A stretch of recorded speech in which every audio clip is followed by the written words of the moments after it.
Herzlich willkommen zu einer neuen Folge von First Cast TV. Heute haben wir was ganz Besonderes vor, die ultimative Challenge. Naturköder gegen Kunstköder. Wurm gegen Wurm. Auf die Platten.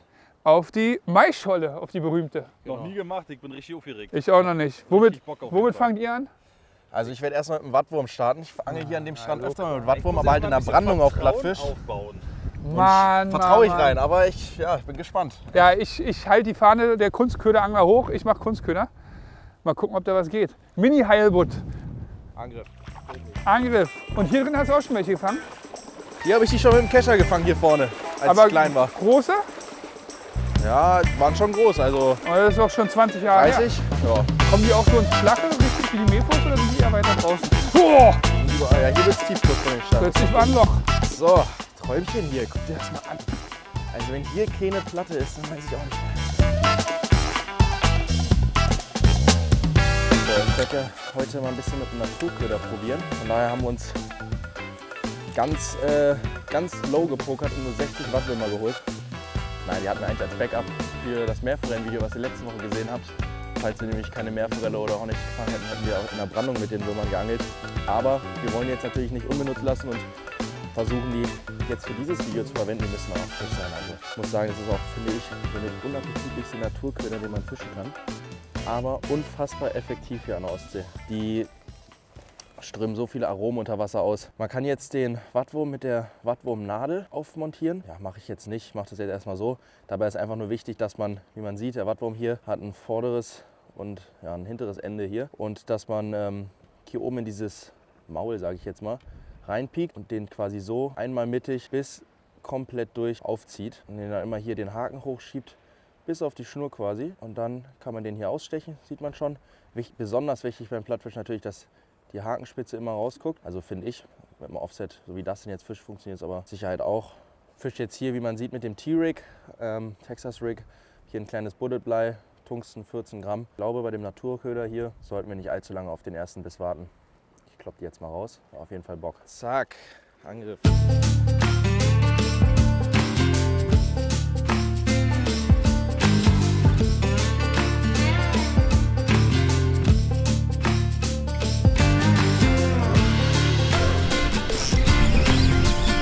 Kraut.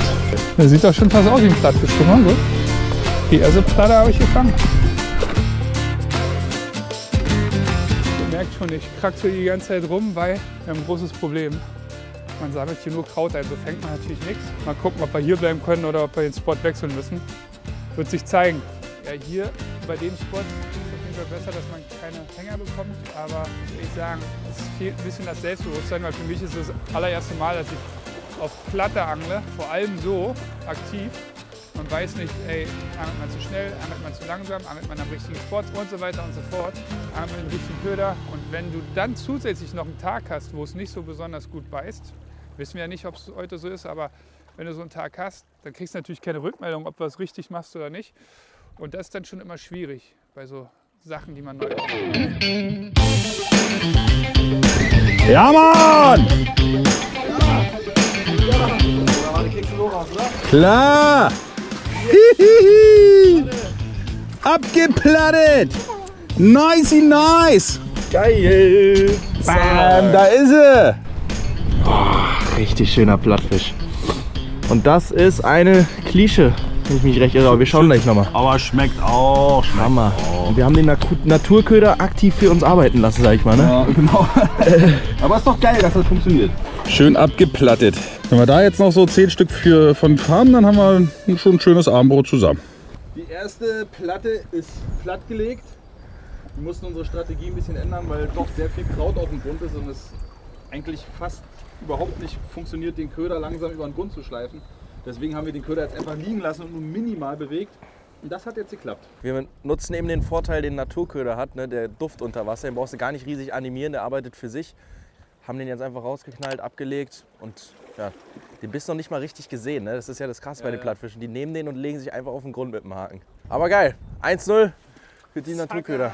Bin ich mal gespannt, was das denn da hinten macht. Also unsere ultimative Mission wird heute wohl nichts, weil man sieht mit Kunstködern, jeder Wurf ist man sofort im Kraut. Deswegen sind die mit Naturködern natürlich im Vorteil. Wir können die liegen lassen und brauchen die Köder nicht animieren und da sammeln sie natürlich kein Kraut ein. Ja, schade, aber wir mal gucken, wie wir die Challenge umgestalten. Brackwasser, oder? Ja, ist wieder einer. Oh ja, die ist gut. Schön. Zack, das ist eine Scholle. Und hier eine schöne Scholle mit den roten Pünktchen. Das freut mich sehr. Noch nie gemacht, diese Angelei. Macht Spaß. Und lecker in der Küche.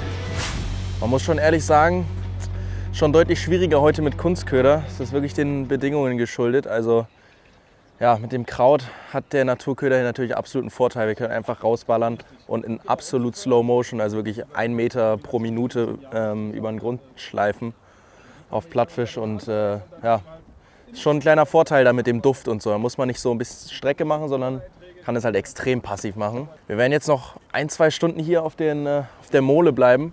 Und dann werden wir, denke ich, ein bisschen runtergehen Richtung Buhn. Das sind so ja, Holzflöcke im Wasser angereiht. Die gehen so ungefähr 25 Meter raus. Und dazwischen werden wir jetzt noch ein bisschen auf Plattfisch versuchen.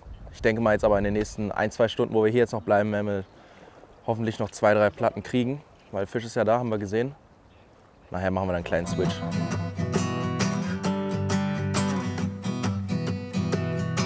Ganz verschont vom Kraut bleibe ich hier natürlich auch nicht. Gerade auf den letzten Metern. Es sind harte Bedingungen, aber wie ein bekannter Angler, den ich sehr gerne schaue, schon immer sagt, flexibel bleiben. Den schaust du gerne, ja? Ja, den mag ich. Mit dem bin ich aufgewachsen. Absolute Legende. Kein Bock mehr? Doch, Du passt dich dem Zielfisch an, Dustin? platt. Da ich jetzt noch keinen Biss drauf hatte hier, ist das Selbstvertrauen immer noch nicht so ganz hoch. Zusätzlich zum Kraut, das immer hängen bleibt. Aber Jan hat schon 2 gefangen. Aber ich glaube, Brosi mit Kunstköder auch noch keinen Biss, oder? Brosi, hattest du schon Biss auf Wurm? Nee, bisher hatte ich noch keinen Anfasser leider. Ich stelle die Rute jetzt mal hier ab, spann die ein bisschen. Leicht brandungsangelmäßig, weil ich nebenbei jetzt mal kurz ein paar Würfe auf Hornicht und Meerforelle mache.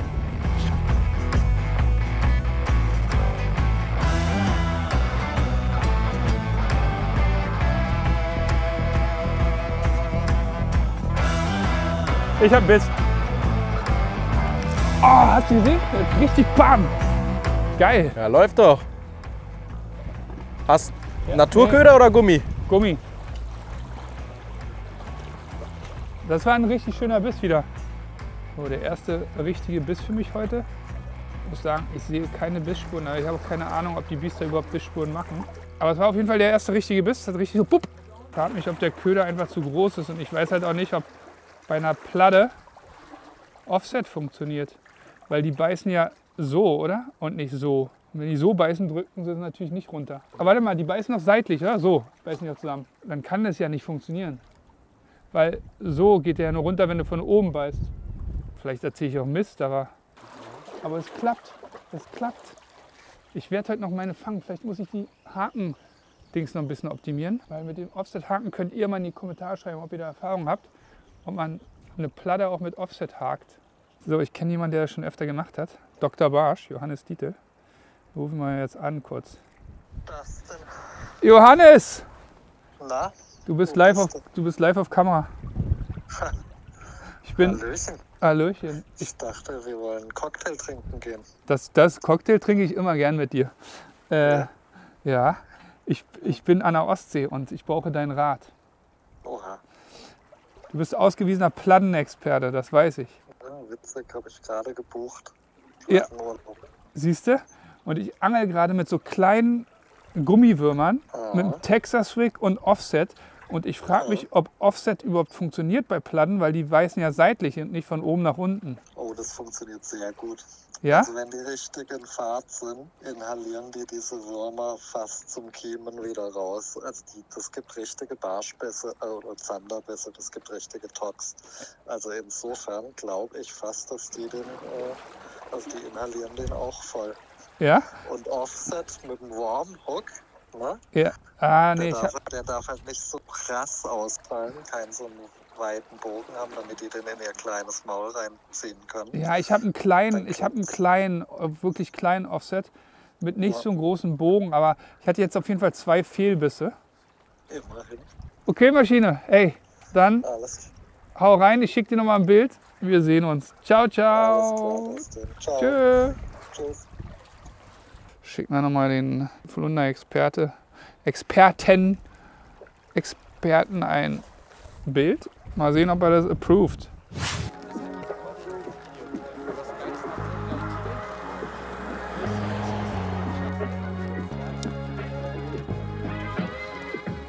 Henker? Alter, Anker. Jo! Fisch! 3-0, Junge.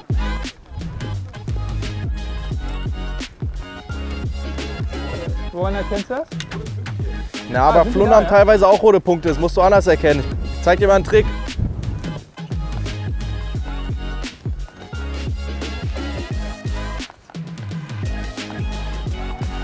Ins Boot. Also einen kleinen Trick, um ja, diese Plattfische zu identifizieren, die ja manchmal alle recht ähnlich aussehen, ist, die Klische ist relativ einfach zu unterscheiden. Die Klische hält man gegen die Sonne und dann sieht man, dass sie relativ durchsichtig ist. Das heißt, man sieht ein bisschen hier die Gedärme und ja, das hat man bei einer Scholle oder bei einer Flunder eben nicht. Und um Scholle und Flunder voneinander zu unterscheiden, kann man mal hier über diese Mittelgräte quasi streichen. Und wenn es in beide Richtungen rau ist, dann handelt es sich in den allermeisten Fällen um eine Flunder. Und wenn es in die eine Richtung rau und in die andere glatt ist, dann ist es meistens eine Scholle. Und da kann man sich so ein bisschen dran orientieren, weil die Flundern haben ganz gerne auch mal diese ja, schollentypischen roten Punkte. Aber das hier ist eindeutig eine Flunder.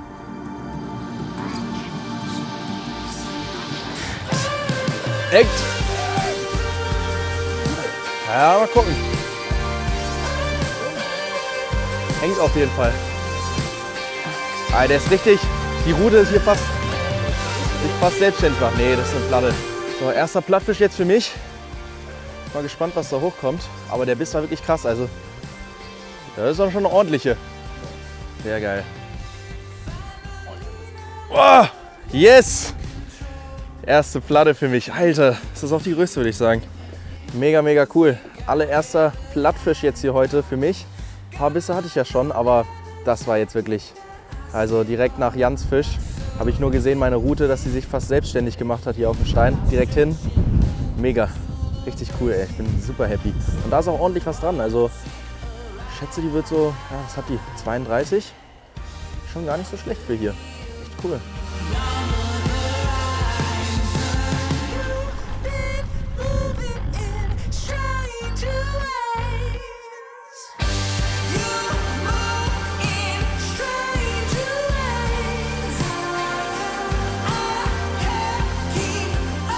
Klische! Kannst du die Zeitung durchlesen?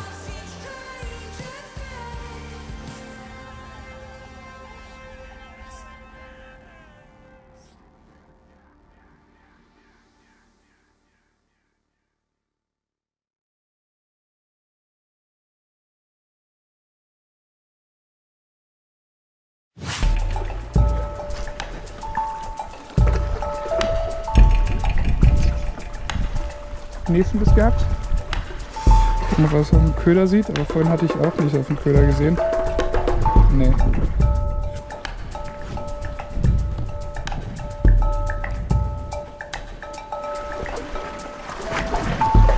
Oh, ich hatte eine im Drill verloren, Mist! Platte aber! Ich hatte hier richtig Aktion. Erstens ist hier die ganze Zeit eine Mefo neben uns. Und dann hatte ich tatsächlich jetzt 4 Bisse in kürzester Zeit. Irgendwas mache ich falsch. Und einmal hing sie auch und jetzt ist tatsächlich hier an der Seite ein bisschen geraspelt. Sieht man. Also nicht doll, aber man sieht auf jeden Fall, dass da irgendwas dran war. Ja, mal gucken, ob da noch was kommt. Da ist sie wieder, da ist sie wieder. Da. Siehst du? Hier. Ja, er hat sich auch gedreht. Die kommt. Komm. Die kommt. Nein, die war drauf. Warte. Ich weiß. Fuck, die war drauf. Die hat den Biss gespürt. Fuck, die hat wirklich kurz festgehalten, ey. Ich hab ja angehauen, aber halt nicht gehangen, ey. Krass, okay, wir warten mal kurz, weil die hat den Haken nicht gespürt. War ja gar kein Anhieb, nix.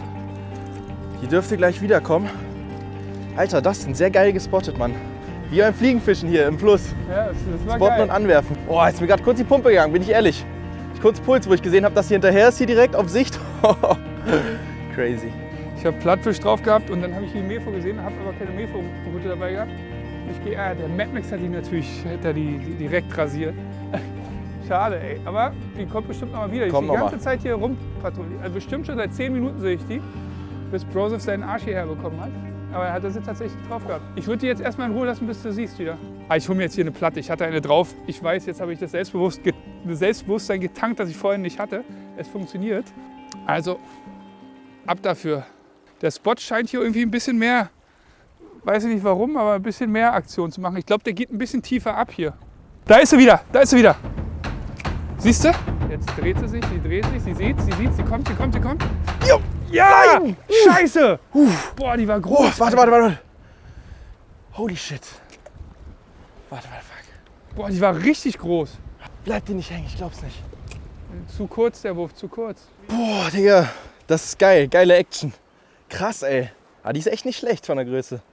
Ich sag so 55, 60. Unfassbar. Ist die echt noch ein zweites Mal raufgegangen, Leute. Also so eine Action hatte ich hier auch noch nicht. Also so krass auf Sicht. Er spottet die Mefo direkt vors Maul, geht noch ein zweites Mal rauf. Dustin meint gerade schon, die steht hier wahrscheinlich so, hier ist ja das Ende der Mole quasi. Das heißt, hier ist die Strömung wahrscheinlich ein bisschen anders irgendwie. Und die ist hier am Jagen. Die hat jetzt wahrscheinlich den Haken gespürt beim zweiten Mal. Aber die ist irgendwie komischerweise nicht so geflüchtet, sondern ganz langsam geschwommen. Vielleicht war es auch eine Regenbogenforelle. Ja, sah ein bisschen so aus, ne? Weil die auch so dick war, ne? Mhm. Ja, weil gut, meine war auch die gestern werden öfter richtig auch mal dick. Refos gefangen. In Dänemark ist da diese Refo-Zucht mit den 60.000 Refos. Ja, die sind alle ausgebrochen und seitdem fangt man hier auf jeden Fall Refos. Crazy. Ich bin echt gespannt, ob wir die noch kriegen. Hier sieht man schon Ribbel wie beim Barsch ein bisschen. Waren 4 Bisse, eine hing dann, aber die ist wieder ausgestiegen. Schade. Aber jetzt bin ich heiß und jetzt ist das Selbstvertrauen da.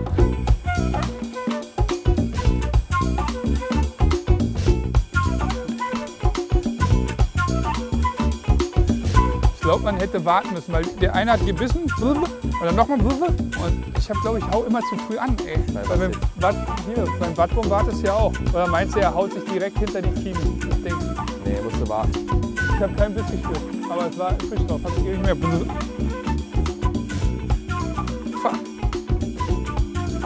Platzwechsel, auch wenn ich hier jetzt ein bisschen Aktion hatte. Aber egal, ich habe Selbstbewusstsein. Ich weiß, es geht, es funktioniert. Für mich heute Kunstköder only. Alles andere zählt nicht. Okay, ich muss sagen, der Wattwurm führt echt 6-0 oder so. Naja, wir sehen uns im nächsten Spot. So, wir sind am nächsten Spot. Malerisch. Ich muss ja sagen, für mich sieht es fischleer aus, weil es nur Sand. Aber Brosy hat gesagt, hier gibt es besonders gut Platte. Und es gibt ab und zu auch mal eine Meerforelle. Also machen wir beides. Ab ins Wasser. Und dann ich bei mir all in mit Kunstköder. Ich glaube, Jan angelt weiter mit Natur, genau. Und dann gucken wir, was geht. Hier geht sogar die Chance auf einen Steinbutt. Die gibt es hier noch. Von daher bin ich gespannt, was hier rauskommt. Ich werde jetzt erstmal mit nach hinten gehen, weil ich glaube, wir müssen ein ordentliches Stück reinlaufen bei der knallen Sonne, dass wir richtig schön ein bisschen ins Tiefe kommen. Also drückt uns auf jeden Fall die Daumen. Der erste Spot hat ja performt. Ich bin gespannt, was hier jetzt kommt. Ein neuer Spot und ich muss sagen, hier fehlt mir das Vertrauen wieder komplett. Gar keine Struktur, nur Sandboden. Jan, wie ist dein Feeling?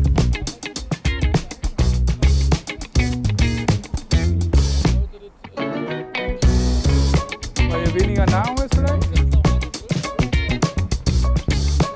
Echt? Hat er mich ja mal schon mal eines Besseren belehrt, dass das... Wir stehen richtig, Dustin. Ja, das ist gut fürs Selbstvertrauen. Aber du wieder auf Naturköder. Den Wattwurm einfach ganz unspektakulär in Slow Motion über den Boden geruckelt.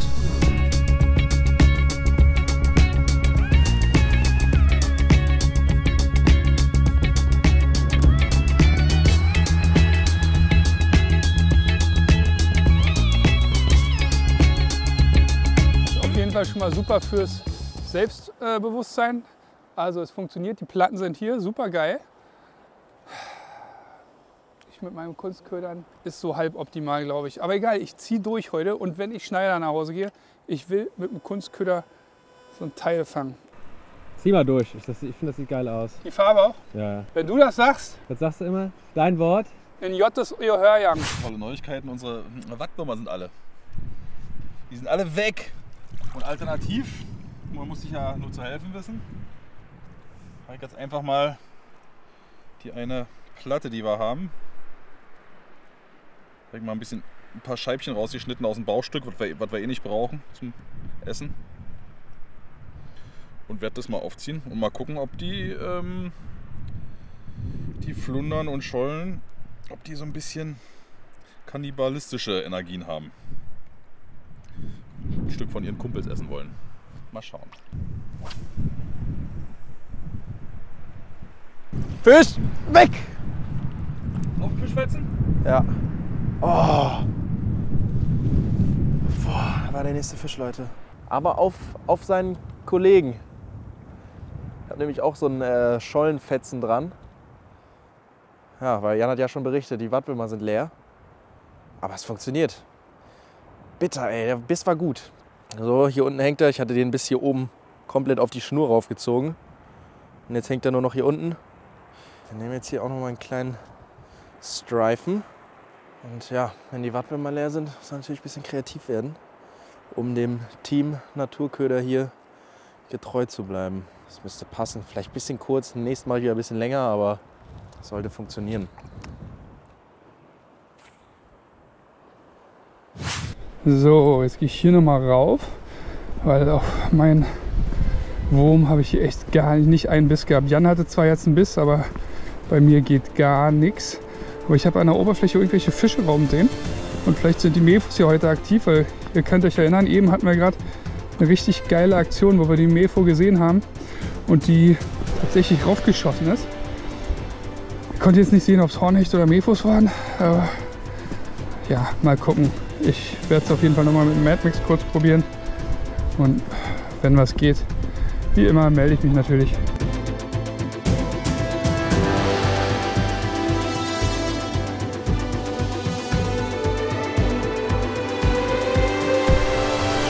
Fisch! Fisch! Mefo! Fette Mefo! Richtig fette Mefo! Schnell! Ah, ich komme das denn! Holy shit! Kescher! Oh, Alter! Holy shit! Boah, ist das eine schöne Meerforelle! Nicht verkeschern, nicht verkeschern, nicht verkeschern. Komm, komm, Digga. Rein. Ja! Juhu! Oh, fuck. Yes! Ist gut. Yes, yes, yes! Ah, der Mad Max, Junge, der rasiert so auf Mefo, Alter. Danke, Brudi. Ah, komm, Broseph. Junge. Junge, Junge, Junge. Wie geil ist das bitte? Was für ein toller Fisch. Die nehmen wir mit, die lassen wir uns schmecken. Was für ein Fight. Ihr habt es auf der GoPro gesehen. Ich schätze die 55, 60, irgendwas dazwischen. Langes Tier. Super geil. Das ist die absolute Entschädigung, dass ich heute Kunstköder geballert habe. Die ganze Zeit, obwohl es auf Naturköder gebissen hat. Geil. Ich bin so happy, das glaubt ihr gar nicht. Ah, danke, Brosi, für den Sprint. Die verarzten wir jetzt erstmal weitgerecht. Oh, Brosi, danke für den Sprint nochmal, Alter. Ey, ich bin so einen abgeackert. Aber ey, mir war es ehrlich gesagt schon klar, als er geschrien hat, Meerforelle. Ich dachte mir, okay, wenn die jetzt noch hängt, muss ich sofort rennen, weil im Wasser kriegst du die nicht gegriffen.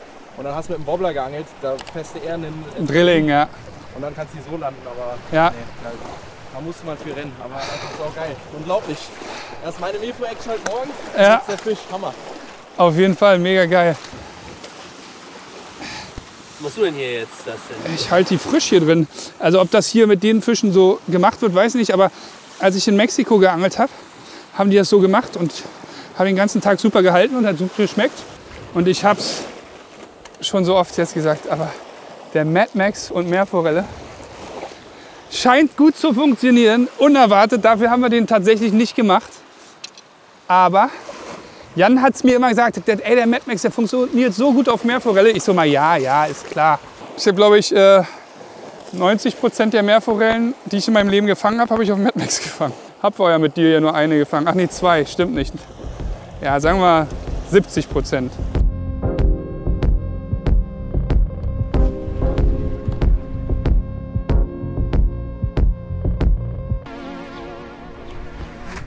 Oh, nächste! Nächste Mefo! Den Fächer mitgenommen, ja. Geil! Komm, sag die ein, Dicker. Warte. Ja! Wie geil ist das denn, Alter? Der erste Wurf nach dem Fisch. Mad Max hat die nächste Mefo gebracht. 4 Würfe, 2 Meerforellen. Brosi sagt gerade schon, der Fisch der 1000 Würfe. Wunderschöner Fisch. Den lassen wir aber hier im Wasser direkt, weil den lassen wir wieder frei. Wieder auf dem Mad Max. Der Mad Max, oh danke Brosi. Der Mad Max einfach eine Waffe. Die hat Untermaß, denke ich. Deswegen zeigen wir es euch ganz kurz. Hände nass machen. Und dann lassen wir sie auch wieder schwimmen. Guckt es euch an, wunderschöner Fisch. Toll. Ja, man muss in die Ostsee nicht kommen, um Dorsch oder sonst was zu angeln. Das war eine Meerforelle, ja? Ja, wir haben schon eine, deswegen haben wir sie jetzt. Ja. Ja, sehr cool. Dankeschön. Ja, das ist hier ne, oben an der Küste. Da wird den Anglern noch anders gegenübergetreten. In Berlin hättest du wahrscheinlich dir was anhören müssen. Aber saugeil, da ist er, Mad Max. Der rasiert so hart, ey. Es ist so krass. Meerforellenköder des Todes. Ich habe mir das vorhin schon gedacht, als ich die da so aktiv rumschwimmen sehen habe. Gestern waren die nicht so aktiv, dann ist die gestern so rumgeballert da. Da habe ich mir gedacht, ey, vielleicht sind die jetzt einfach aktiv. Hungrig, weil sie gestern gehungert haben. Ah. Ich bin wirklich richtig happy.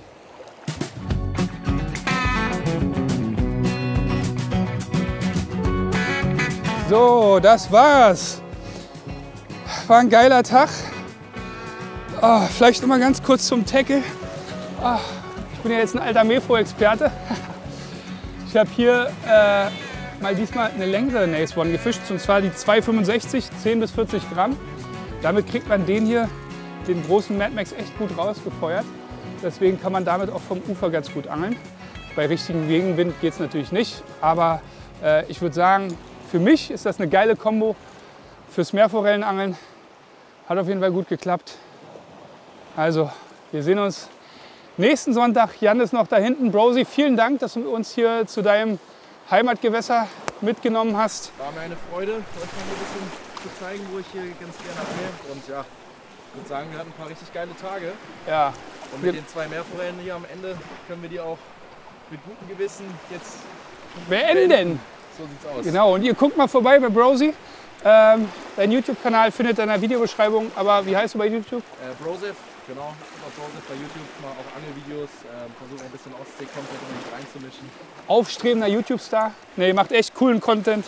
Hat mir großen Spaß gemacht. Jan ist noch am Angeln. Muss loslassen jetzt. Ja, ja. Loslassen, Jan! Also, liken, kommentieren, abonnieren. Wir sehen uns demnächst wieder. Irgendeinen Sonntag werden wir uns wiedersehen. Haut rein, ciao.